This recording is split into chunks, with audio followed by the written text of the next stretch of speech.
Hey everyone, welcome back. Hope you're having a fantastic day so far. So, the deadline to increase Social Security payments for millions of beneficiaries by hundreds of dollars every single month is just right around 6 weeks away. We do have an update on that bill in today's video, but before we go ahead and dive into it for today, if you would like to receive up to $9,000 in free stock or $9,000 in free cash, in a pinned comment below, I will be leaving a link to Webull.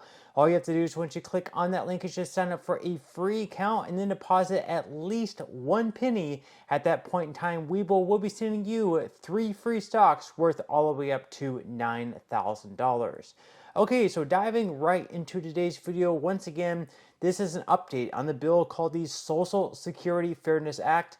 Now, unlike a lot of bills that are out there in Congress, this one is actually bipartisan, so a lot of bills might just have only Democratic support or just Republican support. This one actually has Democrats on board with it as well as Republicans, so it stands actually a chance of passing, and it did just that in the House of Representatives last week. So any bill in the House needs at least 218 votes to pass. That is just a simple majority. This bill in the House passed with well over 300 votes among both Republicans as well as Democrats. Now it moves on to the Senate, where it needs at least 60 votes to pass, and right now they do have 62 co-sponsors. So if it is put on the floor for a vote, it has a very strong chance of passing. Now, basically what it does, so if you're like a police officer, a firefighter, a teacher, any type of public sector job where you receive a pension, rather than paying into the Social Security Trust Fund, you're not taxed via the payroll tax on Social Security like you are a private sector job, but instead you have your own system and you're receiving a pension later on in life.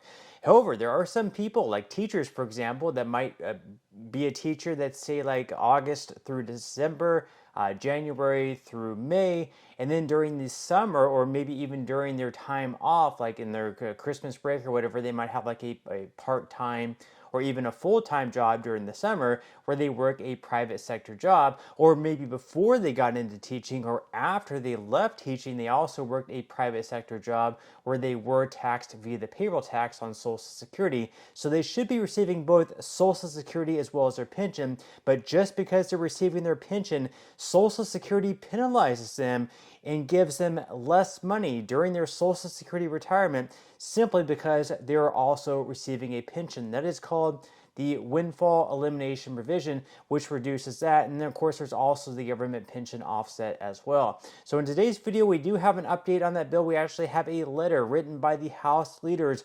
urging the Senate leaders, the Senate Majority Leader in Chuck Schumer and the Senate Minority Leader in Mitch McConnell, to put this bill on the floor as soon as possible, because this does need to be passed by the end of this year, because at the end of this year, starting in January 2025, this bill would be dead and it would have to be reintroduced in the House, reintroduced in the Senate, and they would have to start this process all over again, which they do not want to do. So we're going to be diving into this letter that was sent by Spamberger, Graves, Brown, and Collins, urging U.S. Senate leadership to bring Social Security Fairness Act to the floor to eliminate the WEP and GPO.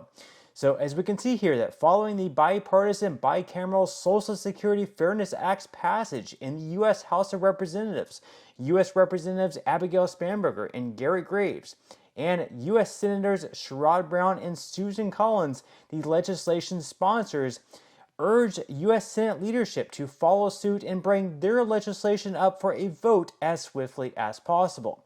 On Tuesday, a bipartisan majority of the U.S. House voted to pass the Social Security Fairness Act, bipartisan legislation to eliminate the windfall elimination provision and the government pension offset. These two provisions, which were added to the Social Security Act in 1983, unfairly reduce or eliminate earned Social Security benefits for more than 2.5 million Americans who devoted their careers to public service, including police officers, firefighters, teachers, and federal, state, and local government employees. So we are going to be diving into this letter that they sent to both Leader Schumer and Minority Leader Mitch McConnell.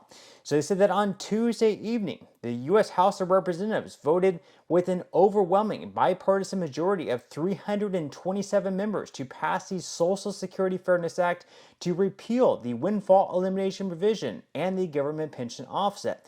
We urge you to follow suit and bring the bill for a vote in the U.S. Senate as swiftly as possible with broad bipartisan support among a filibuster-proof majority of 61 senators who lead or co-sponsor the bill. We must finish the job now. For decades, our nation's public servants have implored us to listen to their stories and to take congressional action to correct the glaring injustices of the WEP and the GPO. The WEP unfairly slashes the hard-earned benefits of Americans who paid into Social Security and worked in the public sector throughout their careers. These public servants, retired firefighters who worked a second job, retired police officers who began a second career after leaving the force, retired teachers who took a summer job to pay the bills, retired federal employers who first worked in the private sector are receiving a fraction of their earned retirement benefits. The GPO cuts or often altogether eliminates Social Security survivor benefits for retirees who dedicated their entire careers to serving our communities simply for choosing careers of service.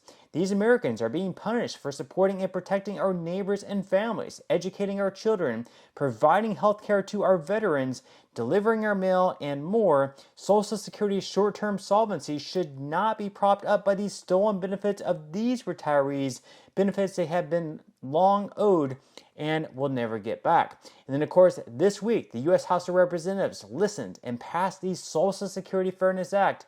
Now, the U.S. Senate must follow suit. For the first time in history, you have the opportunity to bring this bill across the finish line. We urge you, on behalf of the nearly 2.5 million retirees impacted by the WEP and GPO in every state across the nation, to bring the Social Security Fairness Act before the U.S. Senate for a vote. Thank you for your commitment to America's public servants and retirees. We look forward to working with you to send this important legislation to the President's desk to be signed into law. And of course, as far as the background of the GPO and the WEP, according to a new report from the Nonpartisan Congressional Research Service, the WEP currently impacts more than 2.1 million Social Security beneficiaries, and the GPO impacts nearly 750,000 retirees. More than 300,000 American retirees are impacted by both the WEP and the GPO. So again, this bill has a lot of support, not just among Republicans, but also among Democrats as well. And at this point, it just comes down to whether or not Senate Majority Leader Chuck Schumer wants to put this bill on the floor for a vote. He could just hold it in his hand and just let the bill die at the end of this year, and then they would have to redo the entire process once again in 2025. And also keep in mind, we are going to have a new majority leader in the Senate. It's going to be John Thune. Republicans now have the majority, so Chuck Schumer won't have to worry about it being his fault if the bill once again gets sent back to the Senate at some point, either in 2025 or 2026. We'll have to see, though. I mean, at this point, the bill has the best chance of passing. Now that we are at the end point of 2024 and we've already had the bill passed in the House, now it just needs to pass in the Senate, and then they have to send it to Joe Biden's desk.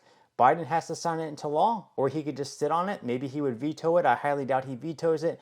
He would probably sign it into law as one of the last bills that he would be signing into law before Donald Trump comes into office in January 2025. But we will have to wait and see.